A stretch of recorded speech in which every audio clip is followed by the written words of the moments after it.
Hello friends, आज की इस वीडियो में हम क्लास 11 एनसीईआरटी हिस्ट्री का जो चैप्टर नंबर 1 है, जिसका नाम है लेखन कला और शहरी जीवन, इस चैप्टर को हम गवर्नमेंट एग्जाम के पॉइंट ऑफ व्यू से डिटेल में समझेंगे। तो पहले टॉपिक आता है कि मेसोपोटामिया क्या था।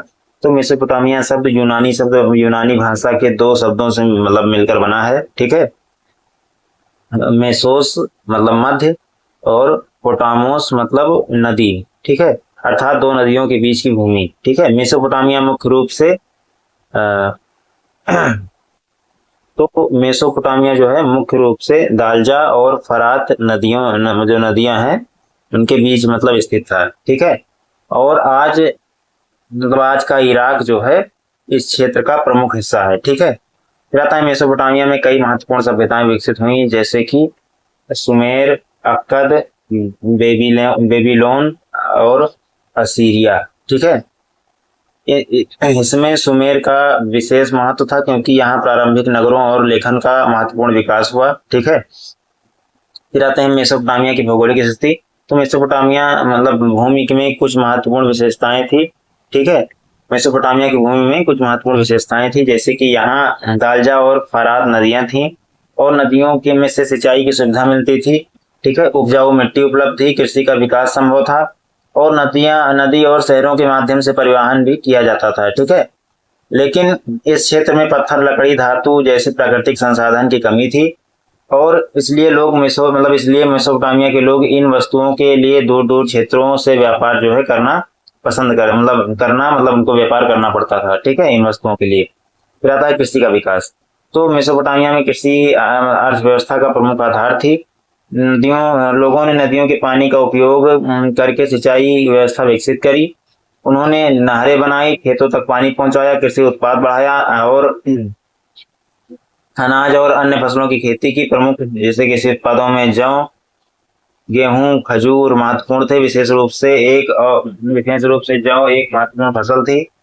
और फिर आता है नगरों का विकास। तो मेसोपोटामिया में लगभग 6000 ईसा पूर्व से गांव का विकास दिखाई देता है। बाद में लगभग 3000 ईसा पूर्व के आसपास नगरों का विकास तेजी से हुआ। इन नगरों में केवल किसान ही नहीं रहते थे, यहाँ अलग अलग प्रकार के लोग रहते थे, व्यापारी, कारीगर, सैनिक, अधिकारी, पुरोहित, मजदूर। ठीक है, शासक। इस प्रकार नगरों में श्रम विभाजन जो है विकसित हुआ। कहते हैं नगर क्यों विकसित हुए, तो नगरों के विकास के लिए मतलब विकास के कई कारण थे, जिससे प्रमुख कारण कृषि उत्पादन में वृद्धि और अधिक कृषि उत्पादन से अतिरिक्त अनाज उपलब्ध हुआ। श्रम विभाजन, लोग अलग अलग काम करने लगे, व्यापार और विभिन्न क्षेत्रों के बीच वस्तुओं का आदान प्रदान बढ़ा। ठीक है, प्रशासन, बड़े क्षेत्रों को नियंत्रित करने के लिए प्रशासनिक केंद्र आवश्यक थे। ठीक है, फिर धार्मिक संस्थाएं, मंदिर नगर मतलब मंदिर जो थे नगरों के महत्वपूर्ण केंद्र बन गए। फिर आते हैं मंदिरों की भूमिका। तो मेसोपोटामिया के नगरों में मंदिर बहुत महत्वपूर्ण संस्थाएं थी। मंदिर केवल पूजा के स्थान नहीं थे, वे आर्थिक गतिविधियों के भी महत्वपूर्ण केंद्र थे। मंदिरों के पास भूमि होती थी, पशु होते थे, कृषि उत्पादन होता था, कारीगर काम करते थे, अनाज का संग्रह किया जाता था।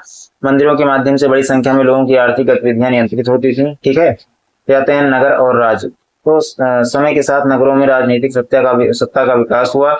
प्रत्येक नगर के आसपास एक क्षेत्र एक प्रत्येक नगर के आसपास का क्षेत्र एक नगर राज्य के रूप में विकसित हो सकता था। ठीक है, जैसे शासक शासन चलाता था, सेना का नियंत्रण करता था, सिंचाई व्यवस्था की देखभाल करता था, मंदिरों और धार्मिक संस्थाओं को संरक्षण देता था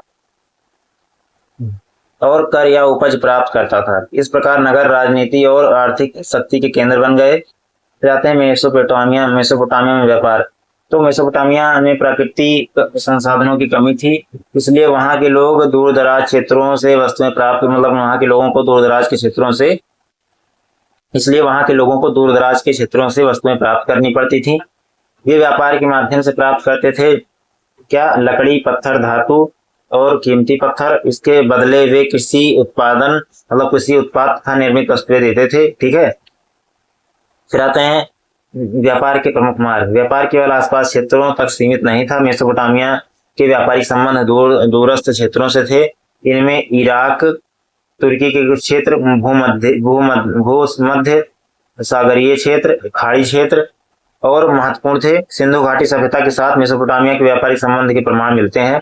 मेसोपोटामिया अभिलेखों में मोहम्मा नामक क्षेत्र का अभिलेख मिलता है, जिसे कई इतिहासकार सिंधु क्षेत्र से जोड़ते हैं। ठीक है, फिर आते हैं लेखन कला का विकास। तो मेसोपोटामिया की सबसे महत्वपूर्ण उपलब्धियों में से एक थी लेखन कला का विकास। ठीक है, लगभग 3200 ईसा पूर्व के आसपास यहाँ लेखन के प्रारंभिक प्रमाण मिलते हैं। शुरुआत में लेखन का उपयोग मुख्य रूप से वस्तुओं के हिसाब रखने, व्यापारिक लेन देन, कर, अनाज का रिकॉर्ड, संपत्ति प्रशासन से संबंधित जानकारी दर्ज करने के लिए किया जाता था। फिर आते हैं कीलाकार लिपि। तो मेसोपोटामिया में विकसित लेखन प्रणाली को सामान्यतः कीलाकार लिपि कहा जाता है। ठीक है, इसमें मिट्टी की पट्टिकाओं पर नुकीले उपकरण के निशान बनाए जाते थे। निशान अक्सर कील के आकार के दिखाई देते थे। ठीक है, और इसी कारण से इसे कीलाकार लिपि कहा गया। फिर आते हैं मिट्टी की पट्टिकाएं में। ठीक है, मिट्टी की पट्टिकाएं मेसोपोटामिया में लेखन के लिए मिट्टी की पट्टिकाओं का प्रयोग किया जाता था। प्रक्रिया लगभग इस प्रकार थी कि गीली मिट्टी तैयार की जाती थी, उसे मिट्टी का आकार दिया जाता था, मतलब उसे पट्टी का आकार दिया जाता था उस मिट्टी को, और नुकीले उपकरण के निशान बनाए जाते थे। ठीक है, पट्टिका को सुखाया जाता था, कई मामलों में उसे पकाया भी जाता था। इन पट्टिकाओं पर लिखी जानकारी 1000 वर्षों तक सुरक्षित रह सकती थी। फिर लेखन का महत्व।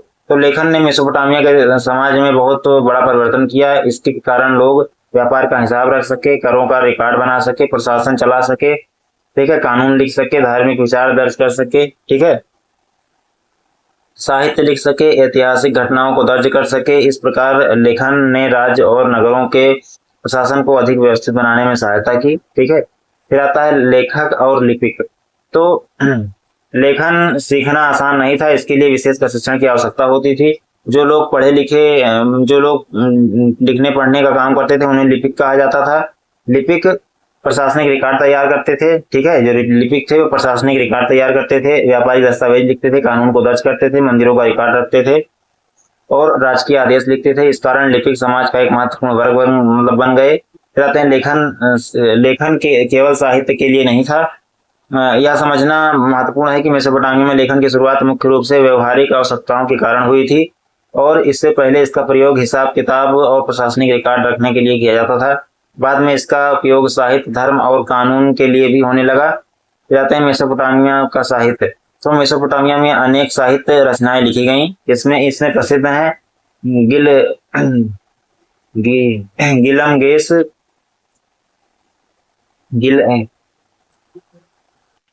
गिलगमेश का महाकाव्य। ठीक है, और गिलगमेश उरुक नगर का एक प्रसिद्ध शासक था और उससे संबंधित कथाओं में मित्रता, वीरता, मृत्यु, अमरता की इच्छा जो है इस जैसे विषय मिलते हैं।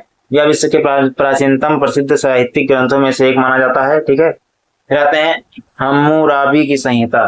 तो मेसोपोटामिया के इतिहास में हम्मुराबी का विशेष महत्व है। वह बेबीलोन का प्रसिद्ध शासक था। उसने कानूनों का एक प्रसिद्ध संग्रह तैयार करवाया जिसे हम्मुराबी की संहिता कहा जाता है। इसमें समाज और प्रशासन से जुड़े नियम थे।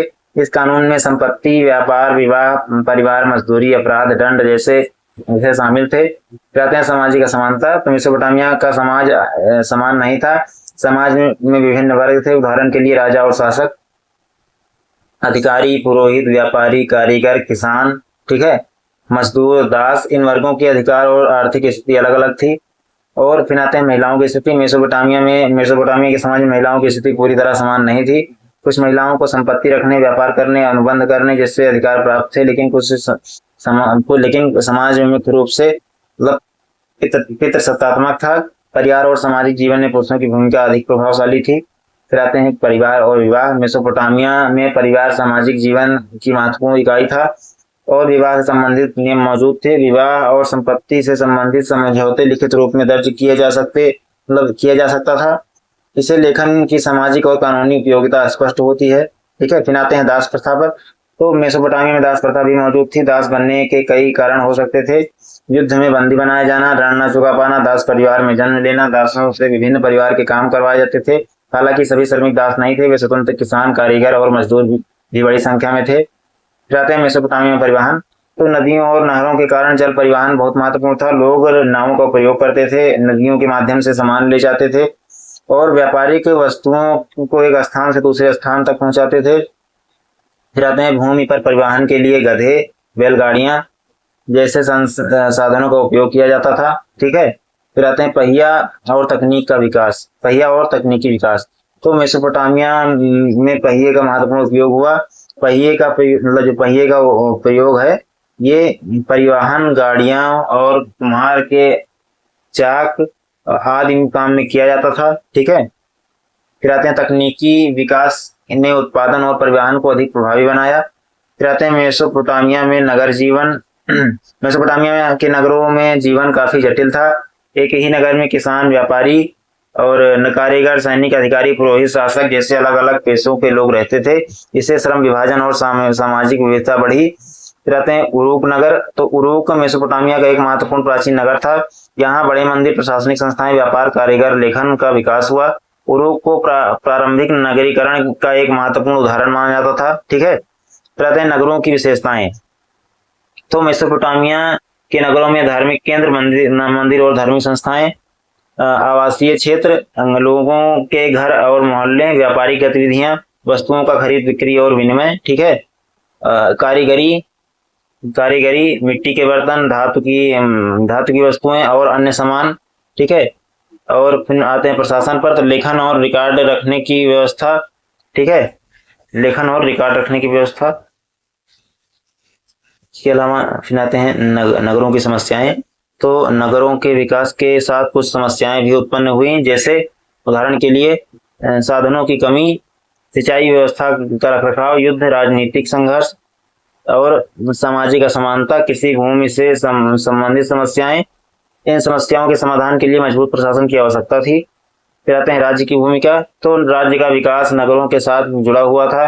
राज्य सिंचाई व्यवस्था का प्रबंध करता था, सेना का संगठन करता था और कर वसूलता था, कानून लागू करता था, निर्माण कार्य करवाता था, व्यापार को नियंत्रण देता था।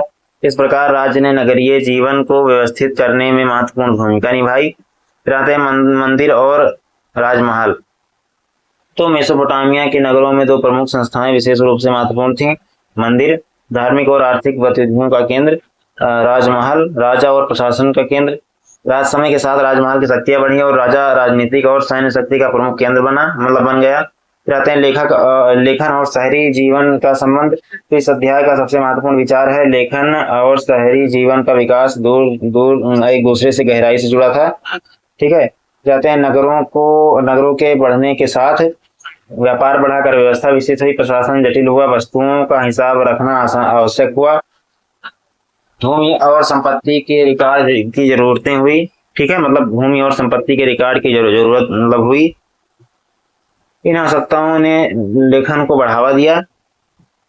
फिर आते हैं लेखन से सामाजिक परिवर्तन। तो लेखन के कारण ज्ञान को सुरक्षित रखना संभव हुआ। लोग अपने पुराने अनुभवों को दर्ज कर सके और कानून को सुरक्षित रख सके, व्यापारिक रिकॉर्ड बना सके, धार्मिक मान्यताओं को लिख सके, साहित्य का निर्माण कर सके। इस प्रकार लेखन ने मानव सभ्यता के विकास में महत्वपूर्ण भूमिका निभाई। फिर आते हैं इतिहासकारों के लिए मेसोपोटामिया का महत्व। मेसोपोटामिया से प्राप्त मिट्टी की पट्टिकाएं, भवन, मंदिर, मुहरें, औजार, मूर्तियां, साहित्य की रचनाएं इतिहासकारों के लिए महत्वपूर्ण स्रोत हैं। इन स्रोतों के माध्यम से हमें हजार वर्ष पहले के लोगों के जीवन के बारे में जानकारी मिलती है। ठीक है। फिर आते हैं महत्वपूर्ण तिथियां। ठीक है। घटनाकाल, जैसे कि लगभग 600 ईसा पूर्व प्रारंभिक गांवों का विकास, लगभग 3200 ईसा पूर्व लेखन के प्रारंभिक प्रमाण, 3000 ईसा पूर्व प्रारंभिक नगरों का विकास, 18वीं शताब्दी ईसा पूर्व हम्मुराबी का मतलब शासन और कानून, प्राचीन काल के उरुक जैसे नगरों का विकास। ठीक है। फिर आते हैं महत्वपूर्ण शब्द, जैसे कि मेसोपोटामिया, दजला और फरात नदियों के बीच का क्षेत्र मेसोपोटामिया। सुमेर क्या था? दक्षिणी मेसोपोटामिया का प्राचीन क्षेत्र। और नगर राज्य, ऐसा राज्य जिसका केंद्र एक नगर और उसके आसपास का क्षेत्र हो। कीलाकार लिपि, मिट्टी पट्टिकाओं पर कील के आकार के निशानों से लिखी जाने वाली प्राचीन लिपि। ठीक है। जाते हैं लिपिक, लिखने और पढ़ने और रिकॉर्ड रखने के कार्य करने वाला व्यक्ति। सिंचाई, कृषि के लिए कृत्रिम रूप से पानी पहुंचाने की व्यवस्था। श्रम विभाजन, अलग अलग लोगों द्वारा अलग अलग प्रकार के कार्य करना। और हम्मुराबी की संहिता, बेबीलोन के राजा हम्मुराबी के से संबंधित प्रसिद्ध कानूनों का संग्रह, ठीक है। उरुक मेसोपोटामिया का एक प्रमुख प्राचीन नगर, ठीक है। तो आशा करता हूँ आपको चैप्टर अच्छा लगा होगा। अच्छा लगा हो तो वीडियो को लाइक करें, चैनल को सब्सक्राइब करें, ठीक है। धन्यवाद।